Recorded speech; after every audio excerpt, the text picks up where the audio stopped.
इफ्तियार चौधरी साहब के दौर में जो कुछ हुआ, उसके बाद लोगों ने ये सोचा कि सिर्फ ये जजेस की नहीं है कि चेंज जजेस हो, बल्कि आज़ाद अदलिया हो।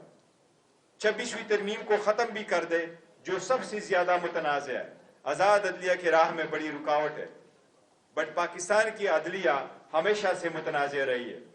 लोगों को 26वीं तरमीम से पहले के अदलिया भी इतराज़ था, हम उस अदलिया से भी खुश नहीं थे, लेकिन 26वीं तरमीम ने वो रास्ते बंद कर लिए जो आज़ाद अदलिया के लिए पूरी दुनिया में माने जाते हैं कि इसके आज़ाद अदलिया होगी। जब हम पिटीशन फाइल कर गए, खान साहब ने 2 असम्बलियां क्यों तोड़ी, उन्होंने इस्तीफा रिजिग्नेशन क्यों दिए? शायद वो यही सोच रहे थे कि अगर हम इस्तीफा देंगे और असम्बलियां तोड़ेगी तो आईन का तकाजा यही है कि 90 दिन में इलेक्शन होंगे। 90 दिन में इलेक्शन नहीं हुए। वो इलेक्शन क्यों 90 दिन में नहीं हुए? कोई एक पॉलिटिकल पार्टी आगे नहीं बढ़ी। 175 पॉलिटिकल पार्टीज है, एक पॉलिटिकल पार्टी आगे नहीं बढ़ी कि पिटीशन फाइल करे कि 90 डेज में आप इलेक्शन कराओ।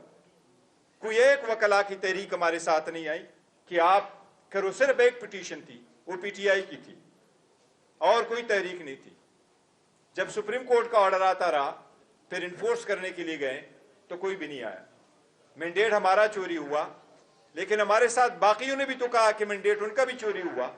कोई एक भी आगे नहीं बढ़ा कि मैंडेट चोरी हुआ है, कोई पिटीशन फाइल करे। 26वीं तरमीम का रोना आज क्यों रोना है? इसके लिए हमने पिटीशन फाइल की थी हाई कोर्ट में कि रोक ले, इसको स्टॉप कर ले। पार्लियामान पूरा नहीं है। आर्टिकल 239 इजाजत नहीं देता जब तक हाउस पूरा ना हो। हमारे रिजर्व सीटों का मसला था, कोई नहीं आया आगे, इसलिए हमारी अपनी भी फॉल्ट है। अब हमने अगर फैसला करना है आज़ाद अदलिया के लिए, तो आज़ाद अदलिया के मंशा को पूरा करने के लिए वकला 2 तहरीक चलाएंगे। पाकिस्तान तहरीक इंसाफ उनका साथ देगी, हम हर हाल में साथ देंगे।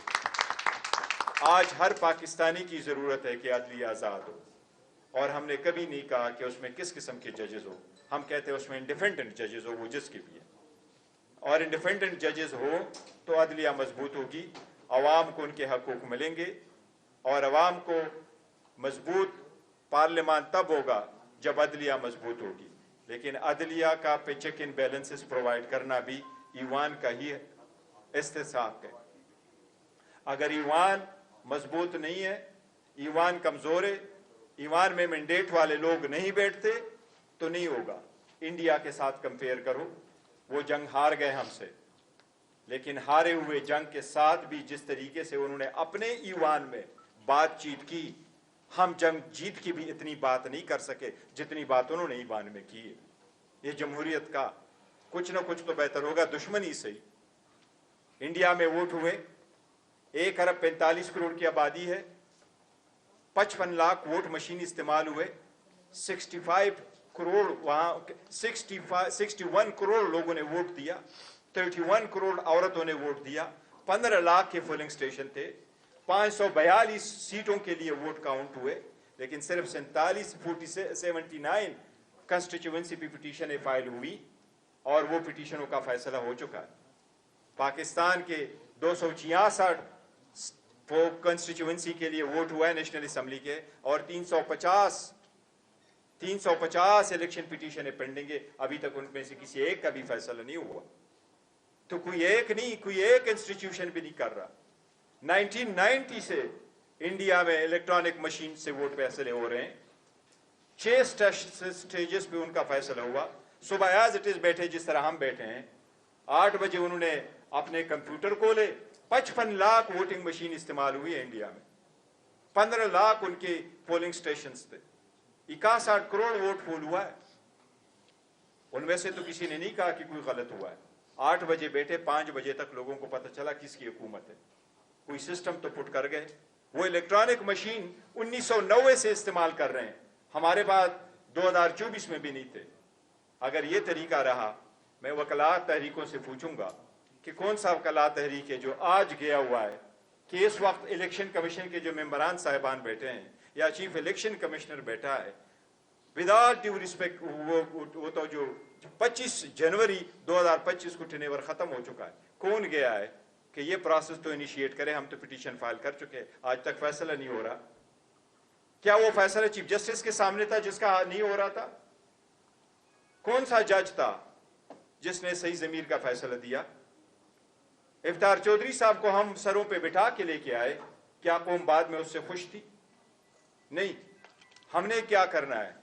جو مراعات ججز کو مل رہے ہیں، جو ڈسکریشنری پاور آپ ان کو دیں گے، ان سب پہ نظر رکھنا ہوگا۔ آزاد عدلیہ کے لیے لازم ہے کہ ہم سٹرگل کریں، ججز بھی آزاد ہو، وہ اس پہ پریشر نہ ہو، نہ اندرونی پریشر ہو نہ بیرونی پریشر ہو، ججز آزاد منش ہو، منشے کے مطابق فیصلے کرے۔ خان صاحب نے یہ تحریک شروع کی 1996 میں، 29 سال ہو گئے۔ 96 میں انڈیکس نہیں ہوا کرتا تھا کہ رول آف لا کا جوڈیشری کا کیا انڈیکس ہے، 2010 میں انڈیکس آیا۔ 1996 میں وہ عدلیہ ہوا کرتی تھی جو کتابیں لکھتے تھے اور جن پہ کتابیں لکھی جاتی تھی، پاکستان کا ایسا عدلیہ ہوا کرتا تھا۔ آج جو ورلڈ کا انڈیکس ہے، 2010 میں پاکستان 96 نمبر پہ تھا، آج دنیا کے اس انڈیکس میں پاکستان کی عدلیہ 129 نمبر پر ہے۔ کیا پوری دنیا میں لوگ کیسے ترقی کر رہے ہیں؟ اس لیے ہمیں یہ ایک سٹرگل اپنانا ہوگا آگے کی طرف اگر ہم نے بڑھنا ہے۔ پہلا پوائنٹ ہے کہ جمہوریت ہو، جمہوریت کے لیے ہر راہ ہموار ہو، اور جمہوریت ہوگی اور ایوان مضبوط ہوگا، آزاد عدلیہ ہوگی، تو خان صاحب کا آج تک فیصلہ ہو چکا ہوتا۔ خان صاحب آج اگر ایک کیس میں بند ہے تو دوسرا کیس شروع ہو رہا ہے۔ آپ نے کہا ہے کہ کسی پارٹی کی بات نہیں کرنی، لیکن اس وقت مقبول ترین لیڈر تو وہ ہے، دنیا تو مانتی ہے یہ بات۔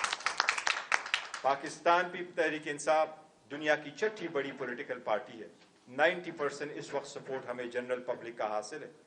کوئی بھی جا کے دیکھ لے خان صاحب، وہ لیڈر اس وقت جیل میں ہے، اس کو آپ کیا کہتے ہیں؟ کیا کنوکٹڈ بندہ ہے یا ضمیر کا قیدی ہے یا ڈیل نہ کرنے والا بندہ ہے؟ جو بھی آپ اس کو نام دے دے، اس کا اتنا رائٹ تو ہے کہ وہ یہ کہے کہ میرا کیس سنو، میرا کیس سنو۔ ہم عدلیہ کو آزاد کیسے کریں گے؟ پاکستان کی ایک چیز کمپیئر کر دے، انڈیا میں امریکہ میں 90% جو ہیومن رائٹس کے کیسز ہوئے ہیں، فنڈامنٹل رائٹس کے کیسز، اگر سپریم کورٹ آئے ہیں، وہ کوئی عام لوگ نہیں لے کے آئے، وہ سول لبرٹیز یونین ایسوسیشن والے لے کے آئے ہیں۔ میں وکلاء تنظیموں سے اتنا ریکویسٹ کروں گا کہ ہم نے صرف ایک التجا کی عدالتوں سے، ہمارا کیس لگاؤ اور اس کو سنو۔ ہم نے کبھی یہ نہیں کہا آئیے جج سنیں، یہ جج نہ سنیں، ہم نے یہ نہیں کہا ہمارے حق میں فیصلے کرو، لیکن یہ ہم سب سے درخواست کر رہے ہیں کہ اتنا تو ہمارا حق ہے کہ آپ سے بھی ریکویسٹ کرے کہ ایٹ لیسٹ ہمارے کیسز کی تو سنوائی ہو، یہاں سے ابتدا ہوگی تو آگے انشاءاللہ تعالیٰ بڑھیں گے۔ ہم آپ کا سب سپورٹ کریں گے، جہاں بھی ہمارے وکلاء کی سپورٹ کی ضرورت ہوگی، جس بھی فارم میں ہوگی انشاءاللہ تعالیٰ ہم سپورٹ کریں گے۔ آپ سب کا بہت شکریہ۔